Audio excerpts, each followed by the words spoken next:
Today in episode 44 of the podcast, we will be discussing Toho greenlighting the next Godzilla film from the director of -1, and Marvel has announced their 2025 TV slate.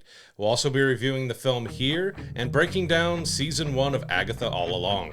But I'm Brad, he's Josh, and welcome to We'll Bring the Popcorn.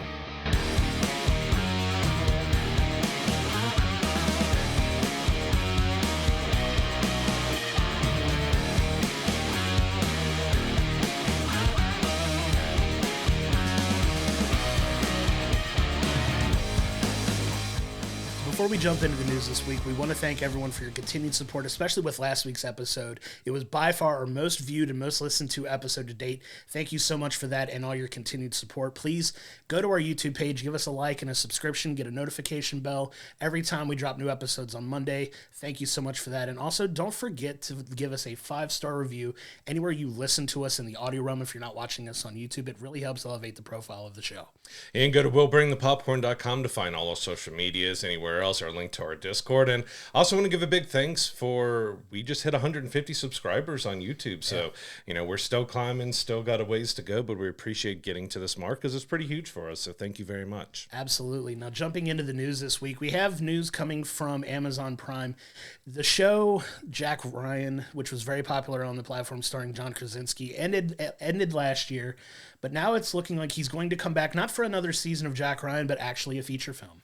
Yeah, I was kind of surprised to see that they're getting a film. But, I really love the series. I think they did a great job. John Krasinski taking a turn to do action and bringing in this Tom Clancy character that's been done so many different times. You may think that maybe they're just reusing it too much, but I thought it was a lot of fun. So it's going to be interesting to see him doing the action and doing everything on the big screen. Yeah, I had some doubts going into the show. Like, I like John Krasinski and all, but you never know how he's going to take on a role like this. But I thought the show was really smart, really well done, really well acted. It had a lot of, good stories in the couple seasons that it was on. I had a really good time watching it. I'm excited to see what he can do in the film realm. He's really finding his legs as a director now, like going and making films like, what we did, go back in our archives and check out our review of Quiet Place Day One. He had a heavy hand in that film as well, but he's really finding his, like I said, legs as a director, and now he's, jumping back into this film role for Jack Ryan that I think he did a great job and was one of the better people to play that character, in my opinion, and I'm excited to see what they do with it. Because they crammed a lot into the series with, small episode count and stuff, so that probably helps them a bit to be able to get the film done in a decent way. You expect maybe 2.5 hours with that, but they are looking for a theatrical release, so it's not going just straight to streaming, so it looks like they're going to release it in theater, so they have some confidence that the movie could do pretty well. Really excited to see what they do with it. Obviously, I think you could take your time a little bit in a 2.5 hour film if that's how long it's going to be. You could tell a really cool, succinct story in that time frame, and I'm excited to see what they do with it for sure. And another movie we're excited for that's going to be out in just a few weeks now is Lord of the Rings: War of the Rohirrim. And this story, when I first saw it, I wasn't exactly sure how I was going to feel about it because I thought maybe it was going to involve AI or something else, because Christopher Lee, the late Christopher Lee, he played Saruman in the Lord of the Rings movies, did a fantastic job in it. He will be voicing Saruman again in that animated film because they're taking unused stuff and readings he did for The Hobbit and taking all that and bringing it into this animated film so he can reprise Saruman after that. Because at first I was like, are they going to use AI to recreate his voice and someone else is doing it, or a sound alike? But no, it's just some unused footage and audio from The Hobbit.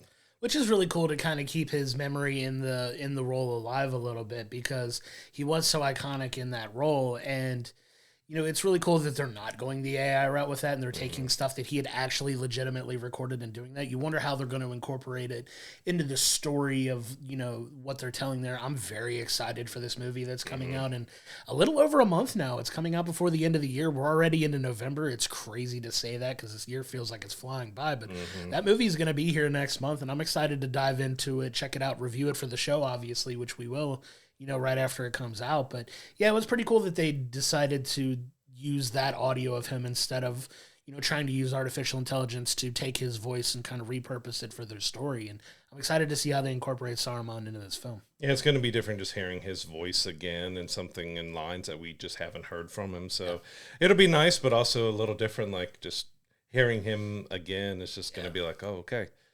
There's Christopher Lee. I missed that voice. Absolutely. It's going to be cool to check that out for sure. We want to move on to one show that we both love and that we've been excited to see what they do next with it is The Bear. Wildly successful show, tons of Emmy Awards. They just won at the last Emmy Awards ceremony. But we get a little more information about season 4. Now, when we talked about this show last, we mentioned that they had filmed a whole bunch of episodes, but it sounded like they hadn't finished filming the season. Well, come to find out, season 4 is coming, and they've already filmed most of it.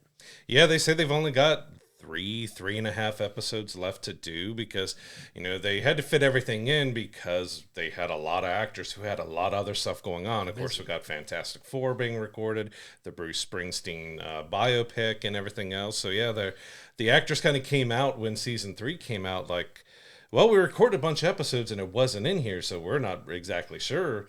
And then it comes to turn out, yeah, all that was for season 4. So yeah, it's like three and a half episodes still to record. So they said they're right on track to be able to release in summer of 2025. Which is exciting because I'm chomping at the bit to see where this show goes next. I'm absolutely hooked on it. It's quickly become one of my favorite shows. It's so well written, so smart, and I absolutely love this show. And it's wild to think of a show coming back and only filming 3.5 episodes to finish the season. Like, normally when you get in these shooting blocks, you shoot most of, if not all of the season, depending on the length of the show. I know a lot of the traditional 22 episode like network shows film a good chunk of like the front half of the season, take a break, and then film the rest of it. And they're almost semi kind of filming while the show is airing even. Like it's interesting to see how episodic television is shot, but they've got most of the season in the can already, and they're only coming back for, the last couple episodes, and I'm excited to see what they do with it. The cast is all, like you said, branching off and doing all these amazing other projects, and it's hard to imagine them having the time to all come together, but they seem like they're willing to make it work, even in chunks of time like they're discussing here. Yeah, and that's what we don't know, just how much longer The Bear has. Like, there's discussion, I think they have plans for season 5, but we really don't know how this will continue, because, Eben will have Doomsday potentially and Secret Wars to record here in the next year or two. And there's a lot that's going to be going on with these actors. So we'll see just how much longer The Bear has. But it's been a fantastic series. And I am looking forward to season 4. And I think they said about February of next year is when they'll pick back up. Yeah, which is exciting because you're ready to see where they go next. If you haven't checked out The Bear, go out of your way to watch it. You can watch it on Hulu. You can watch it if you have Disney Plus with Hulu, whatever they're bundling. If you go to FX's site, I think you can watch it there as well. Take the time to watch it. It's a really easy watch because the episodes are only about 30 minutes each. They're not significantly long episodes. A couple of them are close to an hour because of the longer like season finale type episodes, and season premiere episodes are a little bit longer usually, but it's a pretty easy watch, and it's one definitely worth watching.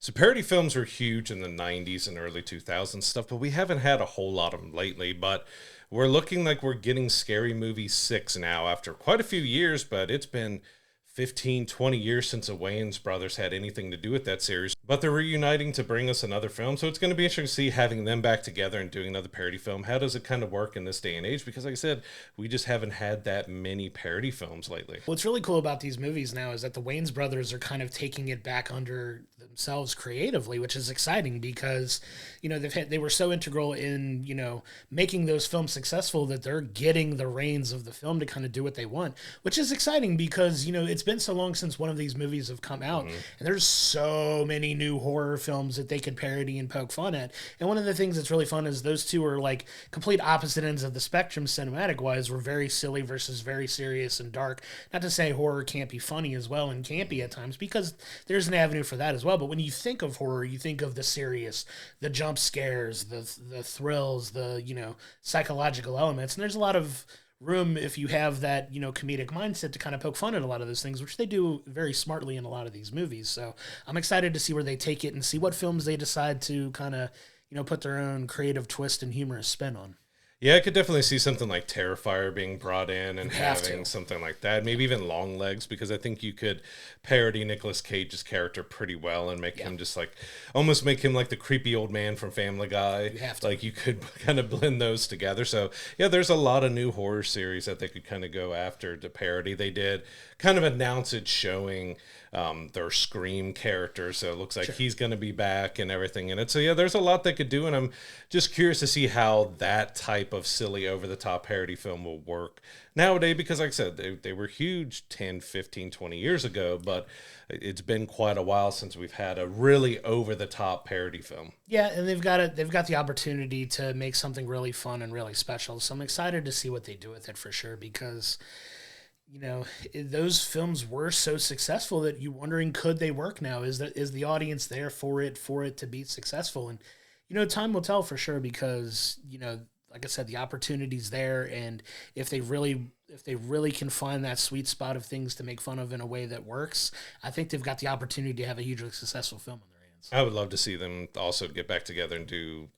a new version of In Living Color as well, because that was such a brilliantly done show. Maybe in Scary Movie 6 we could get Jim Carrey out of retirement and do some sort of parody with him, like maybe make him Nicolas Cage's character from Long Legs, and he's being really creepy, and kind of blend Fire Marshal Bill with, because I haven't seen Long Legs yet, so I can't remember what his name, the character's name is stuff. But you could kind of have fun with blending all that together. But yeah, it's interesting to see that it's taken this long to get them back together to work on a project. They've all kind of gone their separate ways and doing a whole lot of different things. So I'm looking forward to it. I think it'll be a lot of fun, and it's something that we talk about a lot, that there's films that you want to go in and have things to think about and do, and there's also films you want to go in and just turn your brain off and laugh and have fun, and that's what this series has been.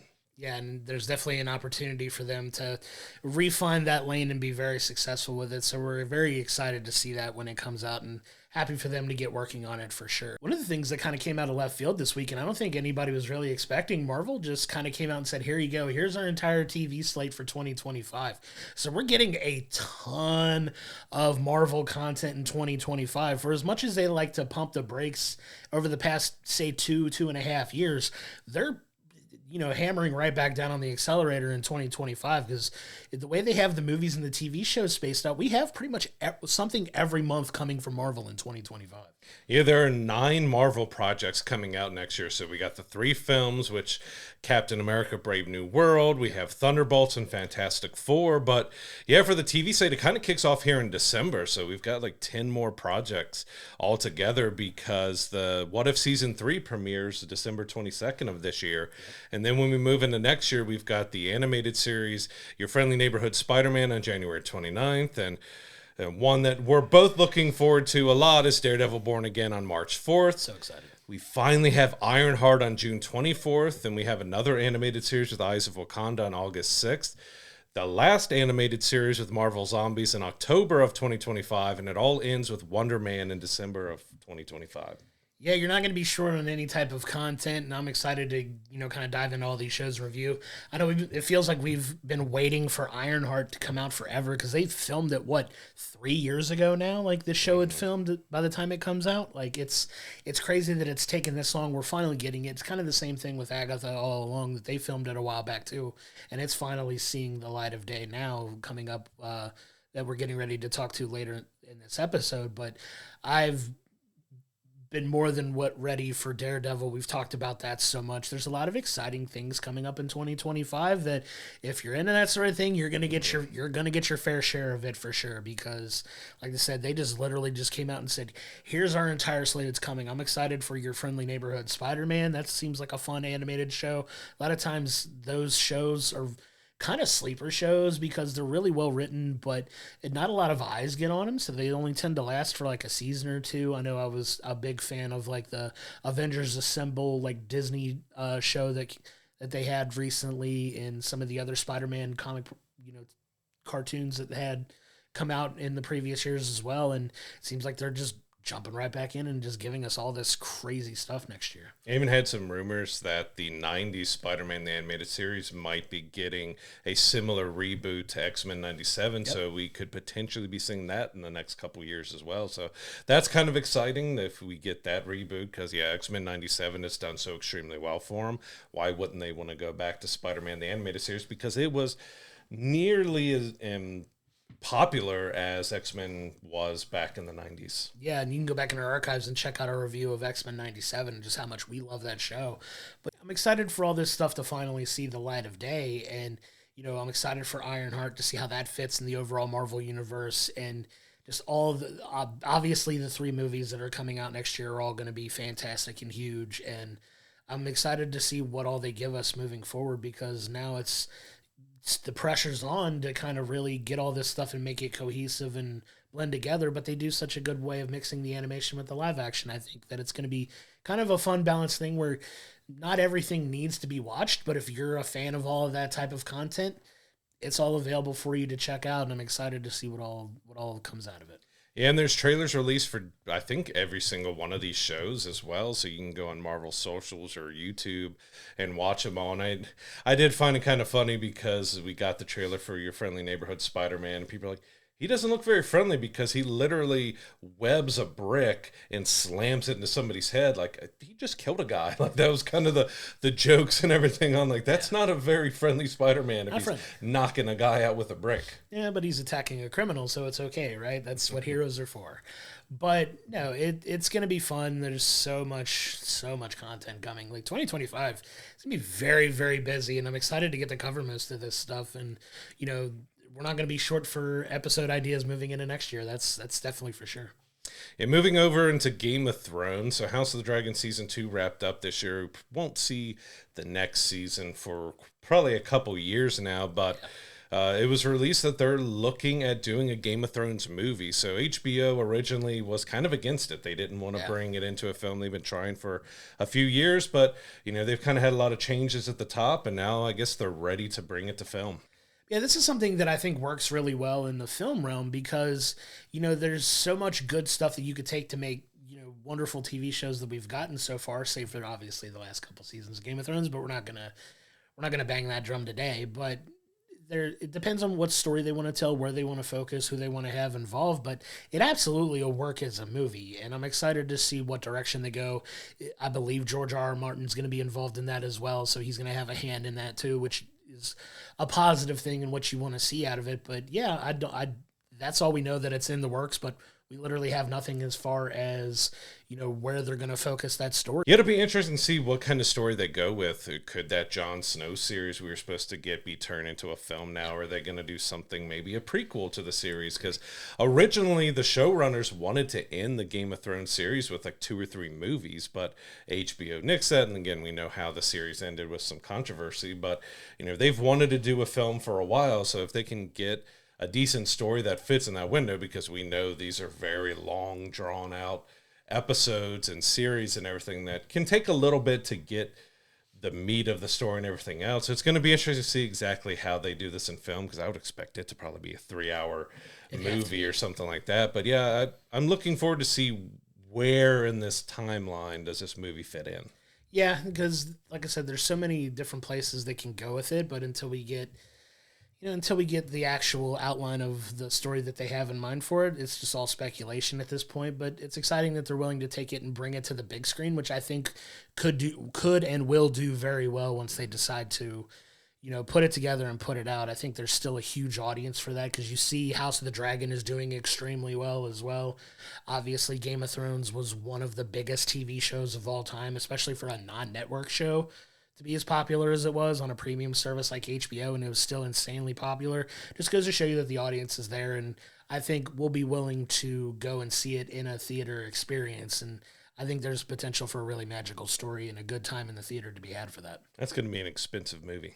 Absolutely. God, could you imagine that the amount of time you could film shooting like a fight scene for that, and the amount of money it's going to take to pull that off, but fix it within 30 plus minutes in a movie? Just give me that like tomorrow, and I'm here for it, and I'm excited for it.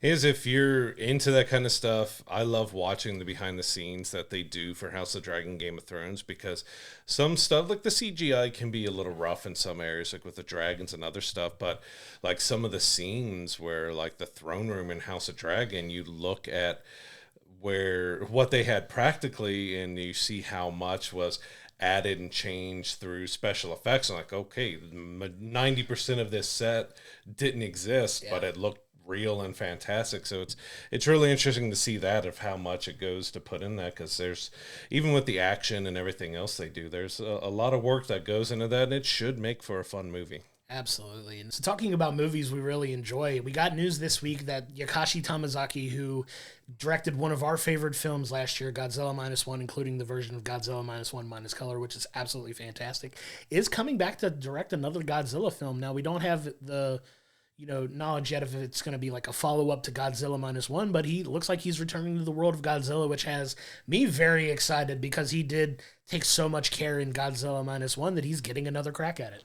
Yeah, I'm really looking forward to that because he's actually he was the writer, director, and visual effects supervisor, and notorious that they haven't released it, but it was a 15 million or less budget, and it ended up being one of the most successful, or the most successful Godzilla movie ever made. It made over $100 million in the U.S., which it had never done before. Right. It set the biggest box office for Japanese film in the U.S. Like, it did so extremely well, and yeah, I absolutely love the movie. It's one of my favorites. To me, it's the best Godzilla movie that's ever been made because it took it serious, but also looked really good, and I highly recommend the black and white version. There was just something about that just really hit home. Like, I watched the original full color version, then we went back earlier in January when they released it to see the black and white, and it just kind of blew me away even more. Like, it was fantastic, and I love that he's back in the same roles that he had on the first one. So he's writing it, directing it, and will be the special effects supervisor. So to have him back on board, I really do hope this is a sequel to Minus One and continue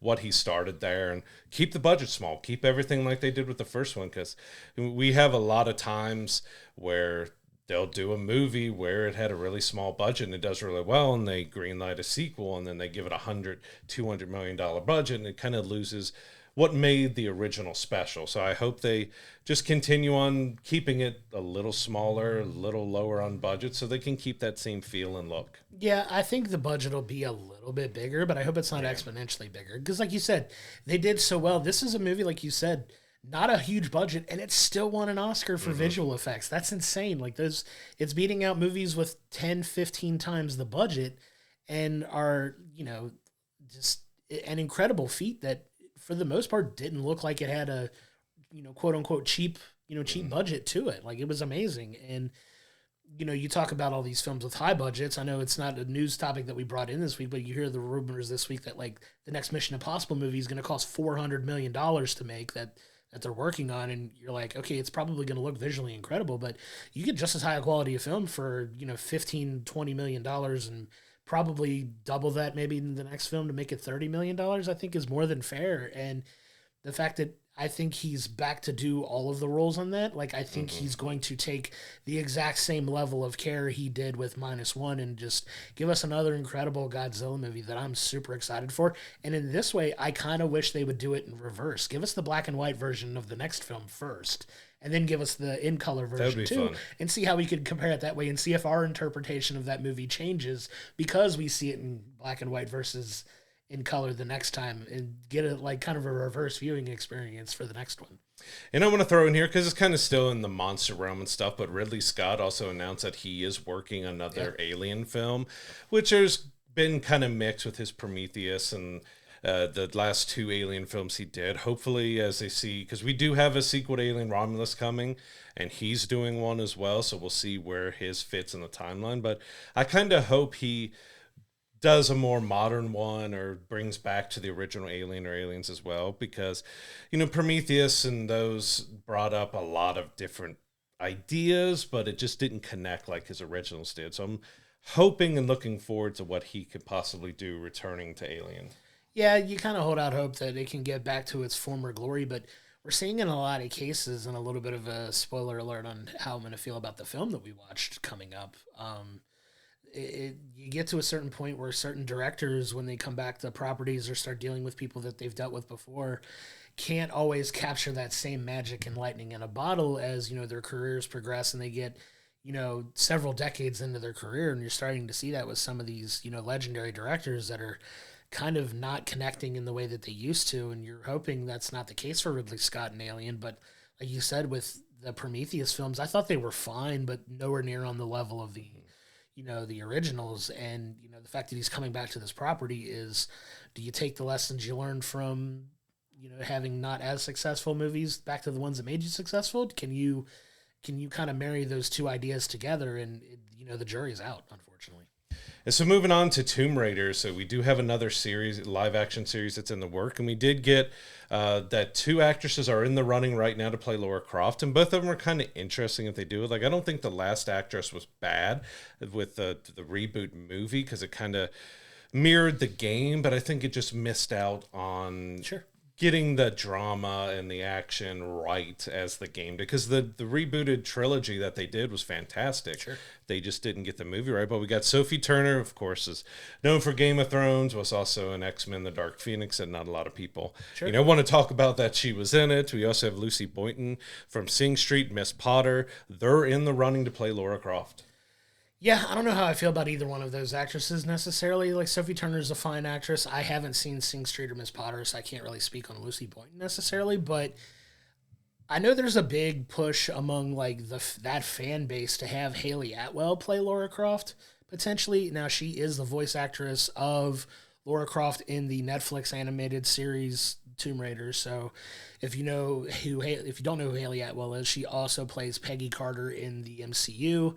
She's somebody that a lot of people are wanting to get a chance to play that live action Lara Croft, so there is some clamoring for that, but I don't know how I feel about either one of those two actresses necessarily taking on that role, because it's not the easiest of roles to nail. I mean, I think they slam dunk casted it with Angelina Jolie back in the day, even though the films weren't the best. Like, that's kind of a hard one to really translate into the film realm for whatever reason. Like, they really haven't gotten that right formula yet, I don't think, but it'll be interesting to see who they wind up finding for it. Yeah, Sophie Turner's one that's just hard to kind of look at and see her as Lara Croft. Like, there is a look that you're used to with it. Like, yeah, Angelina Jolie had a good look for it, but she played a little older and it was more campy and stuff. So yeah, I'm really curious to see kind of what direction do they blend the campy with the more serious, or exactly how they're doing. This is being brought to us by Phoebe Waller-Bridge. She's a good actress, and we'll see what kind of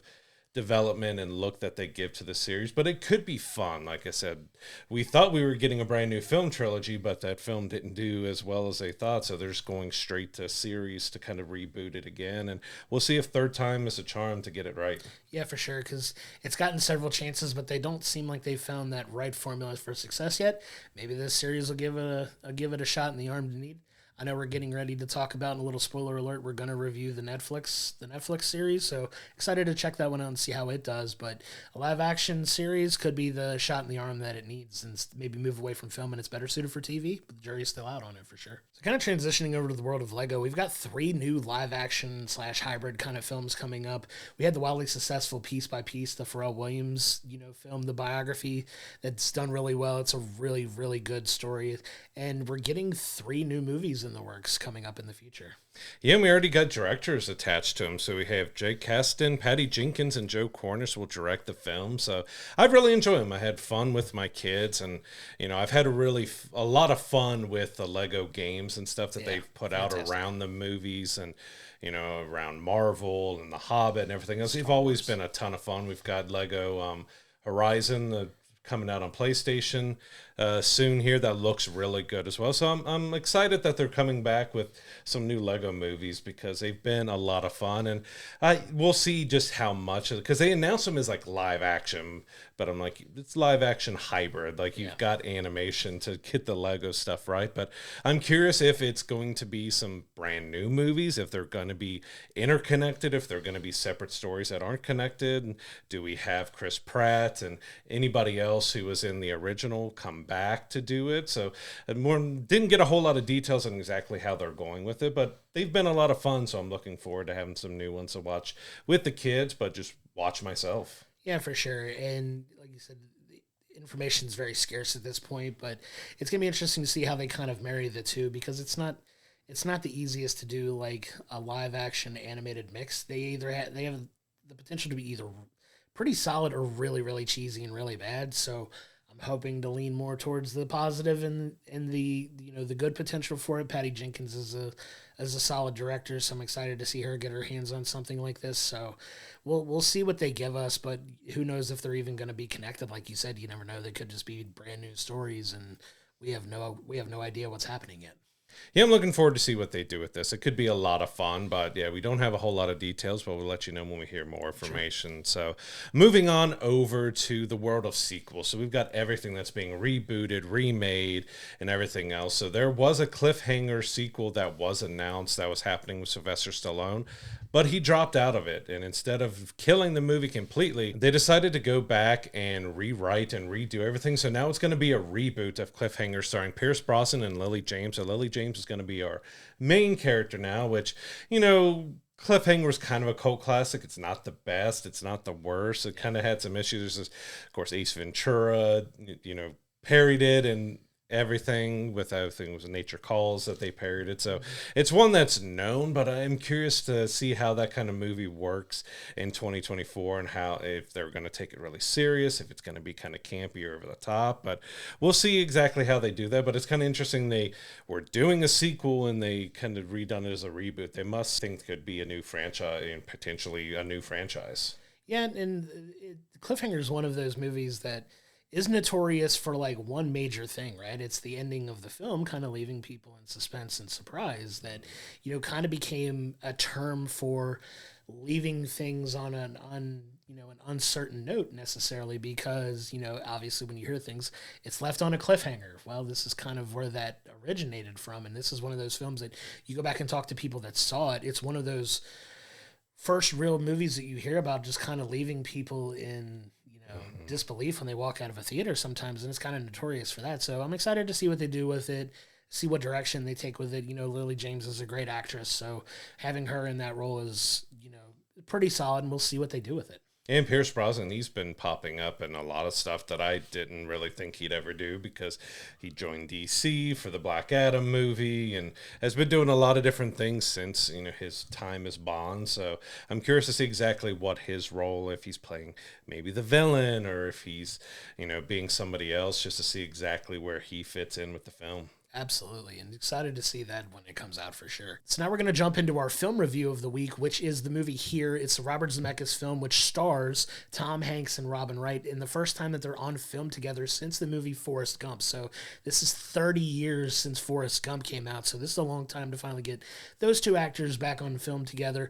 This is one that we were both super excited to check out because the concept of it visually just looked really cool. It's a movie that is centralized around one fixed point with an entire story being told around it in a way that, at least for me visually, was pretty stunning. The fact that they could transition between all these different interworking timelines of a story that are like taking place throughout the course of history. I don't know how I feel about that film going even to us doing the review, though. Yeah, it's one I kind of left mixed on because I was excited because, yeah, okay, how are they going to do that? They've got the camera fixed in one place.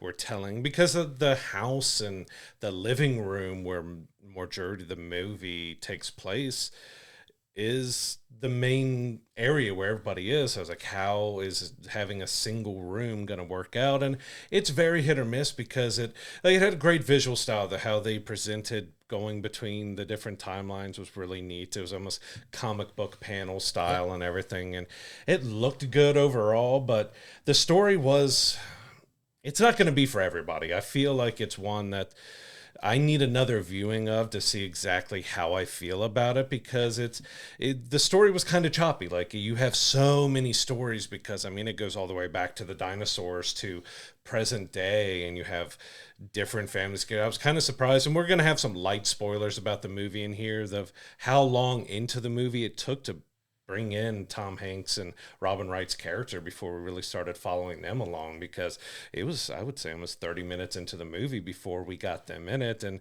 their story was interesting, but there was a lot of stuff to me that just felt like, I don't know, like hokey, that, you know, when 3D movies in theaters are really becoming popular. So if it was filmed for 3D, they always kind of had stuff where they're throwing things at the screen and all that. And that's what it kind of felt like the camera angle was doing. They were purposely walking towards or standing directly in front of the camera. And it was kind of that effect like, hey, the camera's in this one place. Let's just throw something right at the screen and have them standing there to do stuff. And it was also like, there was a lot of stuff that happened in that living room. I mean, you've got funerals and weddings and babies being born and just an insane amount of stuff that's happening in this living room. Yeah, and I think I kind of understand the point that Robert Zemeckis is trying to make with this is if you think about life, right? We have our own perspective and our own, view of the world, but what if you view how the world works through one lens and one fixed point, which I kind of think is the point of this movie because you have the entire cycle of life happening right in front of this fixed point. You have the birth of family members in the living room. You have the death of family members in this living room, and it's not the same family throughout the course of history, but there are a couple generations of the same family that own this house. And some of the spoilery bits, Tom Hanks's character is like a second generation member of this house, and his father, who was played brilliantly, I think for the most part, by Paul Bettany, giving us an American accent for the first time, which was very hilarious to hear, which we kind of poked fun at it when we left because it was a little jarring, just the type of way he presented himself. But the whole theme around this film, I believe, is the entire cycle of life is like the cycle of time, right? So you get from the very beginning, you get this fixed point and there's nothing but green grass and tropics, and you see dinosaurs running off. You see for very conveniently an asteroid or like a meteor hits the earth, and we have the death of the dinosaurs all the way through indigenous folks, all the way through literally the course of history happening all around this house that had been around since 1800s probably, because you have this fixed point, you have this quote unquote historically famous house right across the street from it that's home to descendants of famous people and things like that. So you kind of get an idea of where this physically takes place. But I think that's kind of the point that Robert Zemeckis is trying to make here. I think that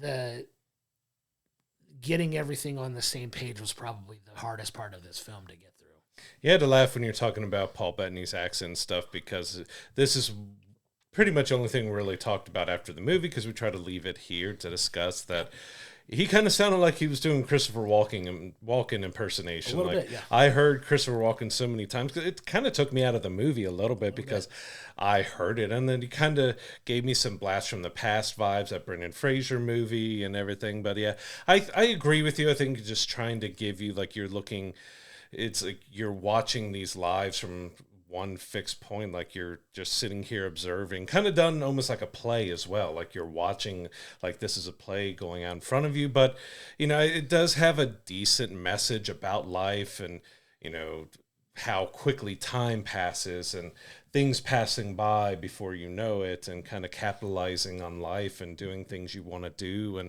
not missing out on those moments. And it has a decent story, and I think the ending was decent at all, but I think it kind of took a little too long and jumped around a little too much with the past, because some stories, like, you're like, all right, how did this about the recliner, that, and the airplane pilot and everything, how did that fully connect? Because it's kind of like they're telling the story of Tom Hanks and Robin Wright's characters, but it's mainly telling the story of this house, of this location. It's a character. But at times it's like, did we really need to have all this jump in? Because this movie, I would say each scene and each time zone was probably no longer than 10 minutes a time. Some were a couple minutes or 5 minutes. So you're really jumping around a lot in this movie between all the different time periods, and you're really going and bouncing around a lot, which it wasn't hard to follow, but it just became a lot, like almost overloading you, because it's going back with Native Americans, and you got the Ben Franklin era, and you got the dinosaurs, and you have them going through like the 60s, like 70s, 80s, 90s. You even get up to the most recent time period of like the 2020s, because you have, the last family that owns the house before they sell it, before Tom Hanks ultimately comes back to it. It had the, housekeeper that contracted COVID and passed away. Like there was, some of that incorporated into it as well. So it's all the way up until modern times, but there are significant jumps in time in it. And it's an interesting movie to follow along with. It's one of those that I do think does need a second viewing to fully grasp everything they're trying to throw at you. But I think in a singular viewing, like I got the gist of the story fairly well. I just think the execution of it could have been better. Like you said, there's certain stories that you just wonder, like, was this necessary? Were there other people that own this house, maybe? Or it kind of feels like there's gaps in time that are like missing in some respects because, the house isn't always there. You get the building of the house and when it comes in, but do you get every single owner? And are some of these stories completely necessary for what you're trying to tell? I don't know, but that could be something that we're just missing the point on. And I would love to pick Robert Zemeckis' brain on this and just kind of get the full gist of the story from him. But yeah, I mean, at the end of the day, it's an all right film, but I think the execution of it could have been better. I did enjoy the storyline that was the meat of the movie, which was from Paul Bettany buying the house with his wife, who was also played by the lead in Yellowstone. I'm blanking on the actress's name, but she's fantastic in it as well. She plays Rose, his wife, and that was really well done to the point where they have, Tom Hanks's character and the majority of his life kind of told in this film, like in this house. And I think that was done pretty well, that you kind of get the family dynamics of, father in the war struggling with work, his son also wanting to be an artist, but struggling with work because he gets Robin Wright pregnant at 18 and they become very young parents. He kind of has to work and put his dreams on hold. So there's a lot of mixed messages in the movie that I think are fine, but it was just bringing it all together more cohesively that I think could have been a little better. Yeah, I think it would have been better if it focused mainly on their family of, Paul Bettany and his wife and going through there, and then with Tom Hanks and Robin Wright's characters, like if it would have stuck to just them and gave us a little more depth and time with them, because like I said, I think the biggest problem with the execution was just like you were getting so little time with each group, because like I said, the scenes were 2 to 3 minutes, maybe 5 minutes, and then you'd cut to another group and it's 2, 3, 5 minutes, and then you're jumping, so like you're jumping so much, it's kind of hard to get fully invested in until like the very end. I think they did a good job at the very end, kind of getting you to care about where these characters had gone, but it took a very long time to get there. And it also had some rough CGI work. It had more CGI in it than I kind of expected. Like there's some scenes you laughed at because they were kind of over the top, but it was also the CG was really rough, of like a kid falling, and sometimes when the vehicles were passing in the background they looked like kind of rough, and at times it looked like they were standing in front of a green screen and stuff. So that kind of took me out a little bit. Like it is a really interesting premise, but it just kind of missed the mark on really getting you to care about these characters. So in the end, here was an ambitious type of film. It had a unique idea behind the camera angle and everything else. We got some decent performances out of, Tom Hanks and Paul Bettany and Robin Wright, but in the end, it kind of just failed to get you to really care about the characters, because it kind of made you want to care more about the house and location, and it just jumped around a little bit too much for me. So in the end, I would probably put this in the 6 to 7 range. Like it's not a terrible film, but it's one I really want to kind of rewatch to see exactly how I felt about it. Like it has a good message overall, but I just don't think the presentation really nailed what he was trying to do. Yeah, I agree. The time jumping in sporadic spurts like it was kind of, it forces you to pay attention, which is fine. That's what I want to do in a movie anyway, but I still feel like the execution could have been better. I agree. I put it more of a 6 to 6.5 myself. And, that's I think a fair grading for this movie. Like it's not a bad film by any means. It's not going to wind up on my best movies of the year by any stretch of the imagination. But I think for what it was fine. It had the concepts of a really, really interesting and unique film. And in the end, I do think we got that. So I think they were successful in making it kind of a unique film, at least visually, the way the story was presented. But I think it fell a little flat on the execution, save for some really fine performances notwithstanding. It's not the best performance of Tom Hanks' career by any stretch of the imagination, but I think he did fairly well with what he was given. In the end, it was nice to see Tom Hanks and Robin Wright together on film again. They were absolutely amazing. Their chemistry in Forrest Gump was spectacular. It's one of the greatest films of all time, and it's exciting to see them back on the screen again and have some of that chemistry and that magic that they had 30 years ago back in this film. But at the end of the day, that's kind of the ranking that I'm willing to give it. So here is in theaters now. You can go check it out and see what you thought about it. Like I said, it's not going to be a film that's for everyone. Like you can really have different opinions on this, just depending on how you got. Like it's not a bad film. overall, I just think it kind of missed the mark exactly. Like it could have been a little more focused to be able to get it done right. Absolutely. So moving on over to our TV breakdown of the week, we have Agatha All Along Season 1. So this picks up pretty much right after WandaVision ended. So you've got Agatha is been trapped again in, the Scarlet Witch's fantasy town and stuff. So she thinks she's a cop, that she's doing all this stuff. And this was a really great series for Catherine Hahn to show her different levels, because she's kind of taking it very serious as a cop, but you also get to, we'll have some spoilers about this show as well, because we want to get into the meat of it, and you've got to talk about the twist and everything else. But like when she's playing the cop, she's kind of very serious and talking about, but she's trying to give that old-timey detective type of serious acting, which is funny. It's meant to kind of be a little over the top, and then you get to see the flip side of a lot of this stuff. So you see how it's actually taking place in real life, and it's like hysterically over the top. But that's kind of best way to kind of talk about this film or this series, is that it was a bit over the top and campy at times, and it had a little bit of a horror and a lot of twist in it. But I had a lot of fun with this. Like, I think Catherine was so fantastic. Joe Locke was great. I think everybody did a great job, and it did a great job of presenting the story in a good way that we got to have a lot of fun with it. Yeah, and this has one of my favorite kind of like character reveals in the entirety of the MCU at this point, because I thought it was so well executed. So like the way this kicks off, like you said, when she comes to the realization that she is Agatha Harkness again, like she's not this cop that she thinks she is. Once that kind of wall comes down, they set out on this journey to kind of gain Agatha's powers back. So she's been rendered powerless. She doesn't have her magic anymore. And she comes across this teen played by the wonderful Joe Locke, who is absolutely fantastic in this show.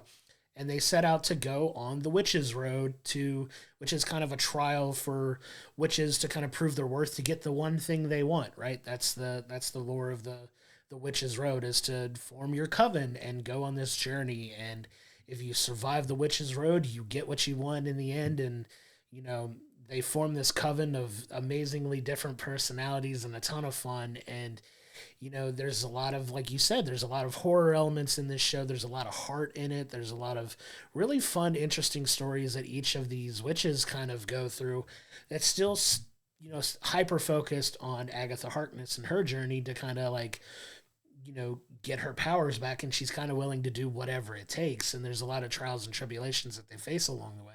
But some really spectacular casting in this. I wanted to give a special shout out, of course, to Aubrey Plaza, who plays Rio. And not going to spoil what winds up happening for her character, because that's a really cool reveal. But it does have the reveal of one of my favorite reveals in the entirety of the MCU, and that's the reveal about midway through the season, where you find out that who the teen is, because he's referred to as the teen for like half of this show. And then you finally get the reveal of who he is, and he's Billy Maximoff. He is Wiccan, who is the son of Wanda, and he is this magical being who I'm very excited to see what the future holds for this character, because he's going to have a big role in the MCU moving forward. Yeah, it was a lot of fun, because you've kind of got two main stories. So you've got Agatha saying she needs to go through the Witches' Road to get her powers back, because of all the witches around have kind of lost their powers and they're trying to get it back. But, with Billy, he's looking for his brother, and he feels that going on the Witches' Road is what, if you survive and make it through the Witches' Road, it'll kind of grant you a wish. And, his wish was going to be able to find his brother. And, that kind of was done really well, because you get to have a lot of fun, that the trials on the Witches' Road are a bit of a parody of different things. Sure. We kind of got because we got Deborah Jo Rupp in there as Mrs. Hart, and there was one kind of camera angles and cuts that looked a lot like that 70s show when they're in the basement and they're cutting around to people. And of course you got a Parks and Rec reunion with Catherine Hahn and Aubrey Plaza back together, which was a lot of fun. And they parodied Disney with Maleficent and others showing up and that. So they had a lot of fun kind of poking fun at themselves and other series and everything else. And I think it did really good. Like, Catherine Hahn showed so many levels, because you got to get a lot of the backstory of how Agatha ended up where she is. And, you were wondering, was this series going to be something that, are we going to see her in a different light? Is she going to turn good? Is she she going to stay bad? How exactly we're going to do it? And it gets a decent payoff in the end that, we see how her journey began. And there's a lot of different things that have a lot of depth to them of how it's happening. And when it gets to the big reveal, this twist at the end, and you see how everything came together, and you realize, okay, so like, was none of this done, real? Was this in real life? Was it all trickery and all that? And you get some decent reveals at the end. And I will have to say, you do get to see Wiccan in his comic accurate suit, and he looked fantastic in it. And there's some Easter eggs if you want to look closely at his cape. You'll get some Easter eggs in that too, that it has some nice references and some really good detail that they did in that. Yeah, for sure. It's 9 episodes, and for my money, episode, I want to say 5, which is the Billy reveal, and episode 8 are like the real highlights of this season. And episode 9 is where I kind of take a little bit of umbrage with the show, and not so much in the fact that it's the content, it's the placement of the content in episode 9. So when you get to the last episode 8 ends on this, he comes to this crazy realization, and it leaves us on this like cool cliffhanger, kind of like we're about to get a big reveal in episode 9, which we do get. There's some cool things that come out in episode 9, but a good chunk of that last episode is so much backstory for Agatha that I think probably could have served better. I think this could have been served better in 8 episodes instead of 9, where you take that ending and truncate it at the end of episode 8, and I think it's a perfect episode. The ending of 9, and slap it onto the end of episode 8, perfect ending for a series. But so much of episode 9 is filled with just this backstory of Agatha and her, birth of, her son Nicholas, and that journey to get her to where she is at the beginning of the season, that I think could have been sprinkled out a little bit more throughout the entire series, and kind of made each episode a few minutes longer maybe, and really could have filled in that story along the way that you get so much of it in that last episode. And I wonder if it was necessary, if that makes sense. Yeah, I kind of agree. They could have taken her backstory and put it in maybe episode 7, and take the ending and stick it with episode 8 and kind of end it there. But it wasn't a bad finale, but it did kind of bogged it down a little bit, because we were also left with some more questions about who the father is. Did she do this all through magic? Was there actually a father? How everything went, and it kind of went more into the relationship as well that she had with Rio, but that could have been brought up a little earlier. And It does leave the series in kind of a weird, interesting place. Like, I won't spoil that. It gets very comic accurate with stuff with Agatha, but I think the execution of the look of that wasn't done very well. But I think hopefully wherever we see, if we get Agatha season 2, or if they show up next in the Vision Quest series, or exactly where these characters show back up, because it leaves you on a cliffhanger that you're kind of, well, there's got to be more to the story, because it didn't end. It left it open for more story to be told. For sure. And like you said, we don't know yet if we're getting season 2 or not, or if this is going to be a one-off. They set up for what potentially could be a season 2 if they go that route, because Billy does kind of set off on this journey. And if you're diving deep into news and stories like we are, Wiccan is going to be playing a big part in the Young Avengers series that's coming, which, if you're keeping up with all the MCU stuff, you saw, Miss Marvel kind of start this recruiting of a team with, recruiting, Haley Steinfeld's, Hawkeye character as well. Kate Bishop. Yeah, we have Kate Bishop showing, and then you've got all of these younger, powered, individuals that are going to form this younger Avengers team that is coming at some point. We just don't know when it's going to actually come together and how it's going to completely come together, but he's going to have a big role in that as well. So I'm excited to see what the future holds for that character in the MCU and where they go from there. But yeah, at the end of the day, Agatha season 1 is a fantastic show. I really enjoyed it. Catherine Hahn is outstanding in it. She, like you said, she has so many different layers, and they do walk a really fine line of you wanting to root for Agatha and just seeing how evil and self-centered she really is throughout so much of this.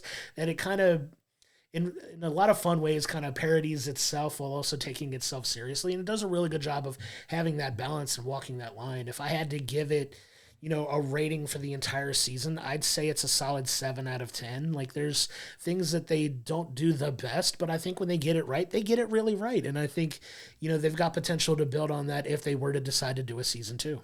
I agree. I put it around a 7.5 to 8. Like it was a solid series. It was done well. There's some stuff that could have been done a little bit better, but I agree that Catherine Hahn was fantastic in it. Like, she went from slapstick to evil and dark to over the top to back. Like, she had to play herself in so many different ways through different time periods and through different with the trials that every time they step in a trial they change clothes and change everything else. Like, she had a very deep, layered, complicated performance, and she did fantastic, but everybody around her did fantastic as well. So yeah, I would put Agatha All Along season 1 around a 7.5 and 8. Like, I think it was a solid season, and I look forward to seeing more of it.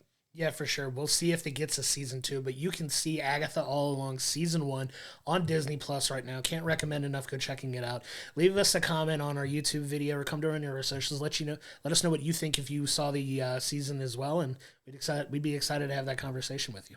So we want to give a special shout out to the Time Shifters podcast. So this group of guys that we met at the Cincy Comic Expo this year, they have a podcast where they discuss film and TV from past and present. They've done interviews. They have an audio only podcast for now. They're talking about doing video in the future, but we hope that you check them out. We do have a promo to play for them here, so you'll listen to that. And I hope you go into the description. You'll find links to their website and their audio podcast to check them out. Go give them, a like, a subscription, let them know that you came from us, and I hope you check them out. But this is the Time Shifters podcast.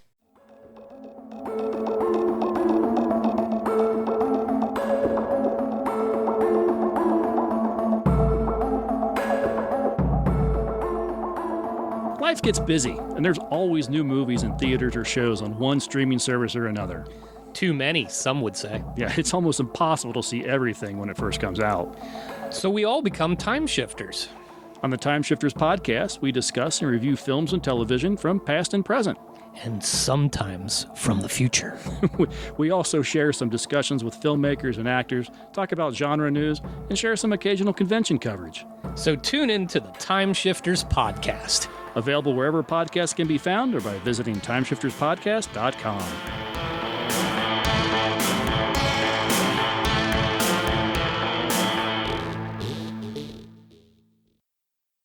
So moving on to what's coming up this week, we have, two movies that just work really well paired with each other. It's Heretic and The Best Christmas Pageant Ever. So it's kind of you got a religious film about creating a Christmas pageant that's really important to this town. And then you have Hugh Grant starring in a kind of psychological thriller horror film that looks really interesting. We've heard good things about it, but yeah, they couldn't be any more different from each other. Yeah, I love when they have these two opposing forces showing up in theaters at the same time. It always creates for a fun dynamic of what's the audience going to be for this one versus what's the audience going to be for that one. Is there any overlap? Probably not going to be a ton of overlap for people that watch these two films, but I'm really excited to check out Heretic. The trailers for it look really good. You get Hugh Grant in kind of this darker psychological thriller type film. Excited to check that one out for sure. I mean, you're not going to have a double back-to-back viewing of both of these films together? It would be really interesting to see what my mindset coming out of each of those together would be. Especially if you saw Heretic first and then you went into a lighter religious family movie. Like, it would probably be a little bit of a palate cleanser for sure. Why isn't anybody dying? Yeah, I know. Like, we just got this, and now you have this lighthearted, warm, fun, friendly family Christmas film. And moving on Demand, we have A Different Man starring Sebastian Stan out on November 5th. That's one I'm looking forward to see. Like, didn't get to see, I don't think it had a big or did have a theatrical run. I don't remember if it actually came out. If it did, it didn't show anywhere near us because it's, he's playing a character that has this facial deformation and has this disability, but he kind of gets work done and kind of moves into more of a thriller type of mystery film, that drama that looks kind of really good. It's another kind of just really different. He's taking on so many different roles that you didn't really expect him to be Tommy Lee and Donald Trump and everything. And now you've got this film that I am really looking forward to checking out. Yeah, he's on quite a run right now, and it's exciting to see him stretching his legs as an actor and kind of taking on all these various different roles that so far and everything I've seen that he's done has been really well really well acted and really well done. So I'm excited to see this one in for sure. And we also have The Outrun out on November 5th, so I haven't really heard much about that film either. So it's another one that went quickly to on demand. And we also have one that's, fun for the whole family to say. My Old Ass is out on November 7th. So this is an Aubrey Plaza movie where she kind of visits her younger self and she's helping guide. And it looks like a really fun and interesting movie, but it's one of those movie titles like, okay, that's an interesting way to approach the movie because it's one that not everyone's going to look at that name, and it probably turned a lot of people off just because of the name. Like, it's very bold naming of the film, but it looks like it would be a lot of fun. And Aubrey Plaza, she's just, after Parks and Rec and everything, she's had so many different varying roles. She went into the, this is, Agatha All Along was kind of her second stint in Marvel because she did a TV series that was, it lasted a few seasons, but it wasn't, Legion wasn't really seen that much. Sure. Like, not people talk about it, but she's been in a couple things of Marvel, and now she's, doing kind of these roles. She always turns up into something really interesting. Listen, you're not going to be the only one that gets to say my old ass on this podcast. I want to get that in too, just to have my own sense in it, just to say that I said it too. But yeah, that one looks like it's a lot of fun. We saw the trailers for it, and we're kind of hoping we got to see it in theaters, but we didn't get to make it to theaters to see it. But this is one I plan on checking it out.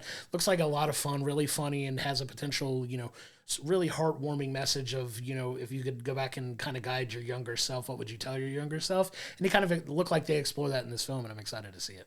Yeah, over on the TV side, we have a couple series finales hitting. So we have Arcane on Netflix. Season 2 is going to be the final season.